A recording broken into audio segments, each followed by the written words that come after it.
bersama gue dia, Nathan dan Philo. Yes, alright. Philo. Tadi di segmen sebelumnya kita udah ngobrol banyak nih sama Philo. Hmm. Sekarang kita mau ngobrol lebih jauh lagi tentang Yes. konten-kontennya Philo nih. Bener banget. Nah, Philo, kalau misalkan kita lagi ngomongin, lu kan sebagai content creator nih. Content creator itu memang butuh pemasukan, kalau misalnya YouTube kan AdSense ya, AdSense. Betul. Nah, kalau menurut lu sendiri nih, viral itu penting nggak sih? Kan kadang ada yang pengen viral jadi kayak pura-pura, oh gue bisa lihat ini, gue bisa itu, dan akhirnya jadi bohong gitu. Ya, itu. Jadi gini, YouTube, content creator di YouTube itu sebenarnya ada dua. Ada yang memang dia fokus di AdSense, ada yang dia nggak fokus di AdSense tapi lebih ke brand. Oke. Jadi kalau menurut gua pribadi, dari sisi gua, viral itu nggak penting-penting banget. Yang penting itu adalah stabil atau enggaknya.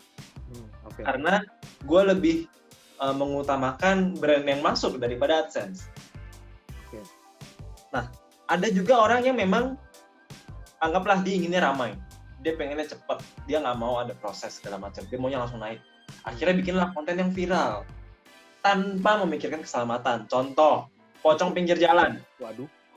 Itu kan rame kan? Oh, horor tapi ngeprank gitu. Iya, Itu iya. rame. AdSense-nya tinggi, tapi ya resikonya seperti itu gitu. Ada juga akhirnya penelusuran tapi nggak mikir dulu rencananya nanti di sana ngapain, aman apa enggak segala macam. Ayo langsung karena rame. Mereka bisa incarnya AdSense. Kalau gue enggak sih. Kalau gue yang penting stabil. Oke. Jadi kalau viral itu bisa cuma sesaat. Setelah viral, orang nonton video itu karena judulnya, karena covernya. Beda kalau gue upload, orang nonton itu bukan karena videonya, tapi guanya. Guanya. Jadi kalaupun gue nggak upload horor, mereka akan tetap nonton. Oke. Nah, gue berarti tadi belum sempat tanya nih. Kalau lu kan memang udah mulai nulis itu kan dari SMA kelas 3. YouTube itu lu mulai berarti dari sebenarnya tahun berapa sih pasnya? Kuliah semester 2 atau 3 gitu, gue lupa. Oh, kuliah semester 2 semester 3. Oke. Nah, ini berarti udah zaman-zaman dewasa. Gue kira misalnya mungkin masih zaman SMA gitu kan. Masih anak indigo labil gitu kan, masih mikir, wah ini kemampuannya bisa saya gunakan untuk mendapatkan AdSense gitu kan. Nggak tahu kan. Belum. Tapi sempet nggak sih lo ada memang kepikiran ya sekelibat gitu misalnya, wah ini bisa nih gue bikin konten viral gitu, tapi Kayak pengen tiba-tiba gue viral nih bisa gitu, tapi sebenarnya dari lo sendiri tuh gimana?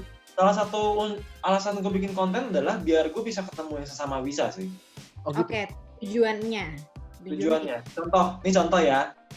Maaf Mbak Sarah, Teh Risa. jadi gini. Gue kan dulu nggak ada keluarga yang bisa atau apapun itu. Iya. Gue nggak tahu harus curhat ke siapa, minta arahan ke siapa, gue nggak tahu. Nah, saat gue masih SMA kelas 3, orang yang gue tahu bisa dan mungkin bisa bantu adalah Mbak Sarah Wijayanto sama Teh Risa Saraswati. Setidaknya untuk teman cerita lah, atau nanya gue harus gimana, atau bisa sekalian bersihin nggak gitu. Oke. Gue sadar kalau gue hadir sebagai orang biasa, mereka akan anggap gue fans. Iya. Betul. Betul kan? Jadi setidaknya Gue tahu nih arahnya kemana nih. udah paham arahnya kemana. Jadi secara tidak langsung dulu adalah YouTube gue kedok untuk Mbak atau Teh. Collab yuk. Padahal pengen ketemu konsul. Iya. Oke. Pulang-pulang setannya udah hilang aja. Pengennya gitu. Iya. Tapi itu salah satu tujuannya juga untuk membersihkan diri lo ya, untuk kepentingan lo sendiri sebenarnya. Iya. Tapi Di awal mula itu sih, nggak pernah mikir sampai yang jauh banget atau enggak. kalau kayak ngomongin memang kata dibersihin, lu sendiri gimana? Memang nggak ada halangan kah atau gimana untuk masalah pembersihan? Kan balik lagi, gue nggak ada turunan, spesialis gue beda. Jadi sampai sekarang gue nggak ngerti cara bersihin. Oh enggak, minta bantuan orang gitu juga? Orang sampai sekarang, gue jauh lebih gampang buat manggil mereka dibanding teman-teman gue. Tapi kalau ngusir gue nggak bisa. Oh. Jadi saat lo memanggil mereka harus ada partner lo yang membersihkan. Iya, kayak semudah itu gue buat manggil. Misalnya nih, gue di tempat lu, gue cukup ngomong dalam hati sambil ngeluarin energi. Jangan diomongin dalam hati ya. Beda tempat. beda. Iya, Bu. Oh, iya, Kalau iya. kalau dia spesialisnya belum sampai at least nggak online gitu ya. Amin, alhamdulillah. Iya. Oke. Jadi gue biasanya kalau gitu kan. gue kalau syuting gue tinggal bocorin diri terus gue ngomong dalam hati, siapapun yang ada di sini, yang dekat sini, ngumpul di sini, bisa mereka langsung ngumpul. Bisa. Gitu. Tapi gue nggak tahu musiknya. Nggak tahu musiknya ya. Makanya, nah kalau bisa gitu. Iya. Jangan. Tapi oke. Nah, Vilo, kalau misalnya sekarang juga nih, gue lihat-lihat di konten-konten TikTok, Instagram ini udah mulai beralih menuju yang komedi-komedi nih sepertinya nih. Nih lo gimana nih ceritanya nih? Apakah Anda ingin menjadi bocah meme atau bagaimana nih? Jadi teman gue tuh teman deket gue kayak Alpi sama Kevin yang content creator juga. Itu kan genre mereka tuh komedi. Jadi Kevin Anggara komedi, Alfiandi K-pop tapi komedi. Kadang pas pertama kali kita ketemu tuh gue kakunya setengah mampus. Kita collab-nya itu gimana caranya menggabung 3 unsur, horor, komedi, sama K-pop. Gimana? Iya. Ini tuh. Dan setiap collab tuh selalu hasilnya seru, bagus dan rame gitu. Oke. Terus perlahan-perlahan gue akhirnya sadar bahwa gue juga nggak mau kalau misalnya terlalu dianggap horor-horor banget. Gue pengen ngasih tahu bahwa horor itu tidak harus serem. Yes. Kayak terkadang ada cerita lucu juga ketika gue ketemu hantu. Kadang bisa aja hantunya yang takut atau kaget sama gue itu ada juga. Hah? Kaget sama lu? Serius? Kayak gue nggak sengaja lihat, terus dia kaget karena gue bisa lihat. Oh. Itu ada yang kayak gitu. Ada yang kayak gitu. Jadi kalau ditanya ya alasan gue yang lain kenapa gue mulai ngepost yang melenceng di IG, pertama ya memang karena pada akhirnya gue hanya manusia biasa, gue juga main game, gue juga punya jokes dan segala macamnya. Kedua karena ngaruh di brand ya, kadang brand itu terlalu takut kalau misalnya image-nya horor banget. Iya. Ketiga ya gue bisa ngelakuin hal lain selain cerita horor gitu. Orang kan anggap ada yang kadang komen, lu tuh kalau nggak ini gue hanya engkau biasa. Jadi ada yang komen kayak gitu kan? Ada yang komen kayak gitu. Lu cuma kayak engkau pinggir di jalan biasa gitu. Ya udah akhirnya gue tunjukkan gue bisa nyanyi. Oh gitu. Jiwa kompetitifnya keluar nih. Iya, saya bisa ini. Gitu. Gitu. Maka di TikTok pun konten gue rada-rada. Gue nggak yang joget-joget gini, enggak. Oh enggak yang gini-gini. Enggak. Nah enggak gini-gini. Oke. Nah ini jadi ngomong-ngomong gue penasaran nih, ngomong-ngomong TikTok nih, gue sempat beberapa ngeliat FYP gue keluarlah konten tarot tapi di TikTok. Nah ini nih yang pengen gue tanya, bisa nggak sih nih tarot online dan itu adanya tuh di explore gitu istilahnya, orang beribu-ribu orang tuh bisa lihat dan bisa nge-like, bisa komen. Nah, berhubung tadi kan lu bilang juga katanya memang ada yang kemampuannya untuk spesialisnya online. Apakah ini salah satunya? Iya. Beda dong. Oh, gimana dong? Beda dong. Jadi gini, gue nggak mau langsung bilang, enggak, salah, bohong, enggak. Tapi menurut gue itu tidak mungkin. Tidak mungkin. Itu hanyalah sebuah kebutuhan konten atau entertainment. Karena gini, gimana caranya satu kartu tarik untuk jutaan orang yang nonton tuh gimana? Gue nggak masuk di nalar gue. Karena tarot itu, kalau gue narot udah 5 tahun. Gue narot dulu baru YouTube. Lu narot dulu baru YouTube? Oh. Gue narot dulu baru YouTube. Jadi orang tahu gue sebagai tarot reader dulu. Jadi pas gue narot, yang gue pikirkan adalah privacy dari orang yang gue baca. Privacy is number one. Iya, oke. Jadi ada juga orang yang baca online terus live gitu kan, live streaming. Gue kayak, wow, itu sangat menurut gue tidak ada ruang bebas untuk si penanya bercerita. Dan sampai detik ini masih ada TV yang minta gue untuk baca tarot di undangan. Gue selalu tolak.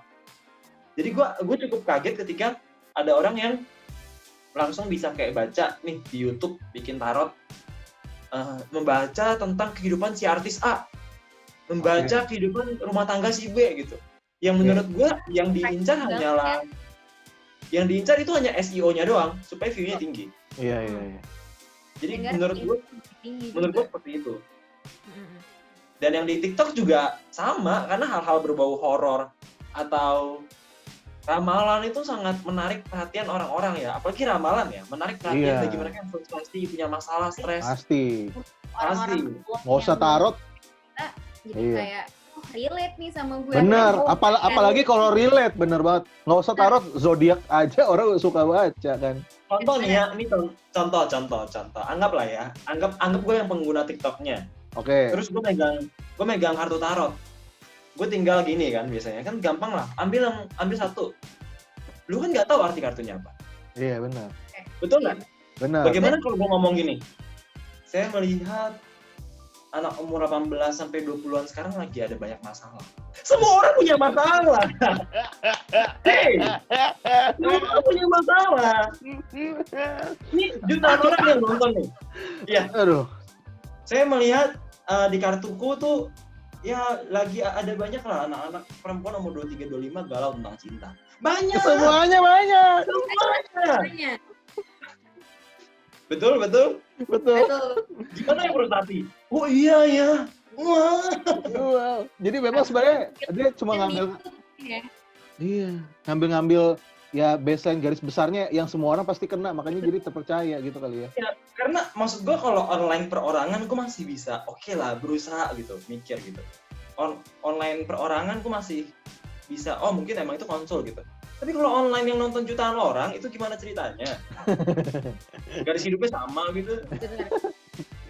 Iya. Bener.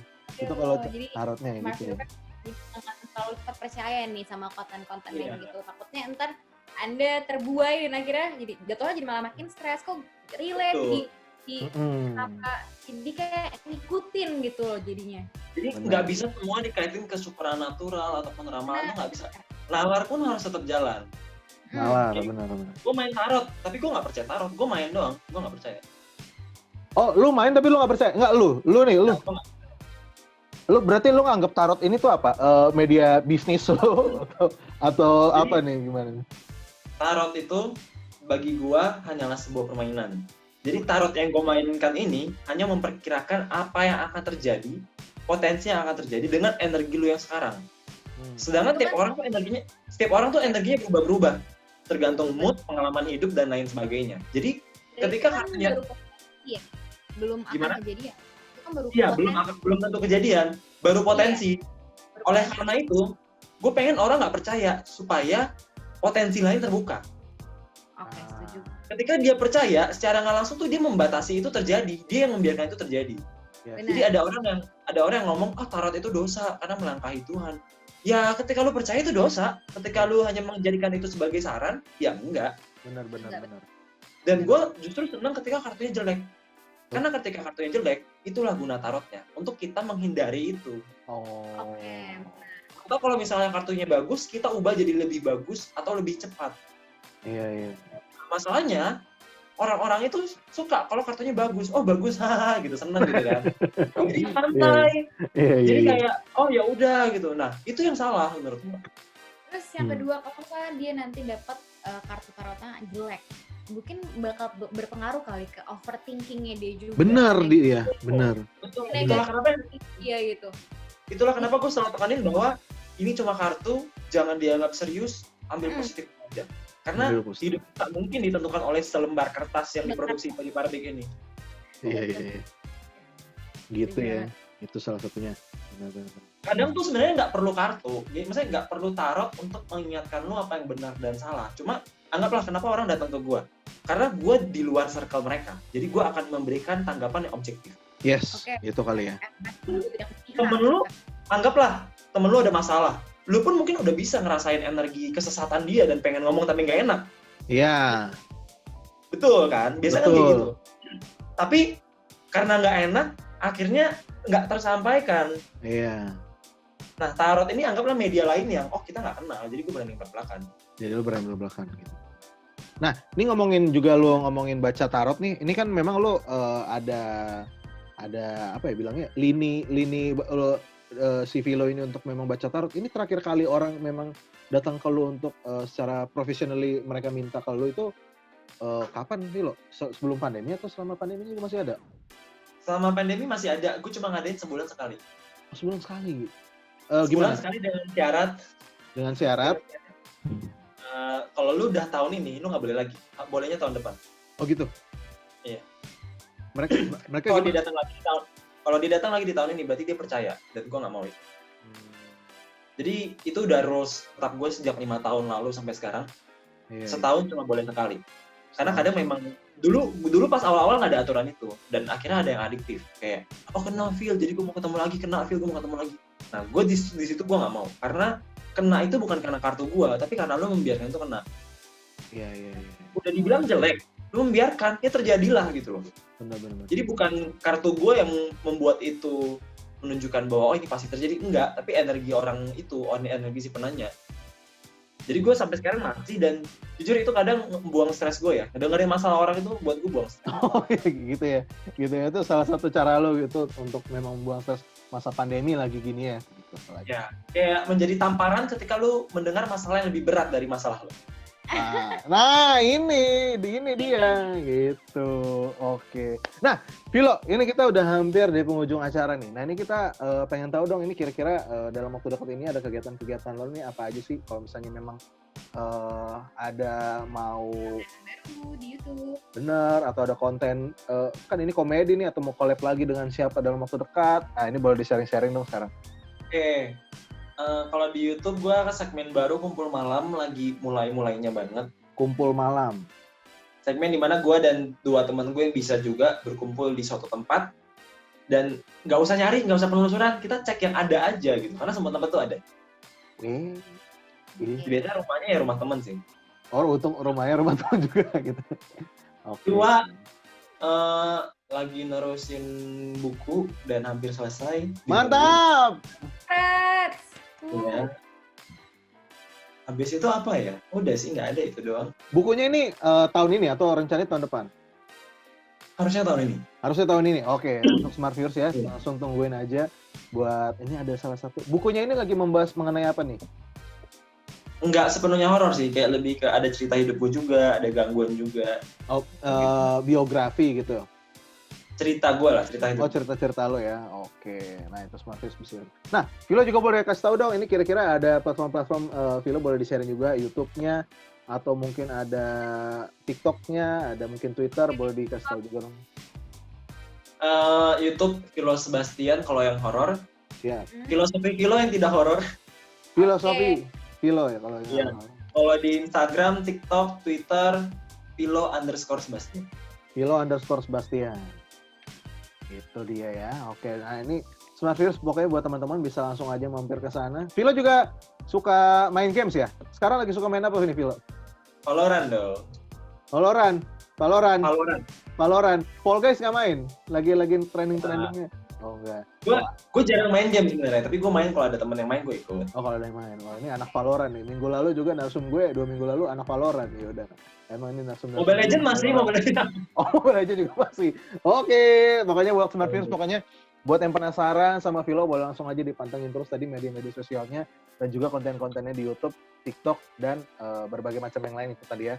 Oke, Philo thank you banget ya udah join sama kita ngobrol-ngobrol hari ini, sharing-sharing. Maaf kalau gue udah salah kata. Sama, santuy, amin. Thank you banget. Udah sharing-sharing. Pokoknya sukses terus ke depannya pasti Philo dan konten-kontennya akan terus berkembang. Mudah-mudahan juga merambat nih. Siapa tahu nanti di luar komedi ada action horror. Nggak ada yang tahu. Nanti lihat pokoknya. Oke, thank you banget Smart Viewers yang udah nonton juga. Akhir kata gue Nathan pamit. Dia pamit undur diri dan sampai bertemu di episode sore-sore seru berikutnya. Bye-bye. Bye.